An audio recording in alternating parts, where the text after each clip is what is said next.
রংপুরের মিঠাপুকুর উপজেলা পরিষদ নির্বাচনের জন্য কেন্দ্রে কেন্দ্রে পাঠানো হচ্ছে সরঞ্জাম। গ্রহণযোগ্য নির্বাচন উপহার দেওয়ার লক্ষ্যে সম্পন্ন করা হয়েছে প্রায় সব ধরনের প্রস্তুতি। সোমবার বেলা 12টা থেকেই কড়া নিরাপত্তার মধ্য দিয়ে নির্বাচনী সরঞ্জাম নির্ধারিত প্রিজাইডিং কর্মকর্তার উপস্থিতিতে নির্ধারিত কেন্দ্রে দায়িত্বশীল আইন শৃঙ্খলা রক্ষাকারী বাহিনীর সদস্যদের জিম্মায় দেয়া হয়। তারা সেসব মালামাল নিয়ে পৌঁছে যাচ্ছেন নিজ নিজ কেন্দ্রে।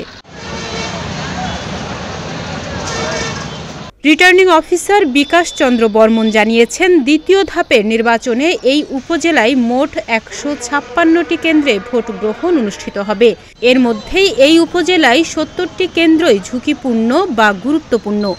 এ সকল গুরুত্বপূর্ণ প্রতিটি কেন্দ্রে পুলিশ সদস্য 4 জন ও 8 জন আনসার সদস্য থাকবেন। এছাড়া মিঠাপুকুর উপজেলায় 19 জন ম্যাজিস্ট্রেট, 34টি মোবাইল টিম ও 4 প্লাটুন বিজিবি মোতায়েন থাকবে।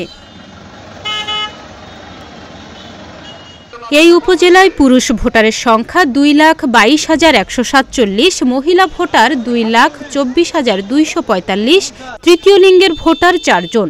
সব মিলে মোট ভোটার সংখ্যা 4,46,396 জন। ডেস্ক রিপোর্ট, প্রতিদিনের বাংলাদেশ।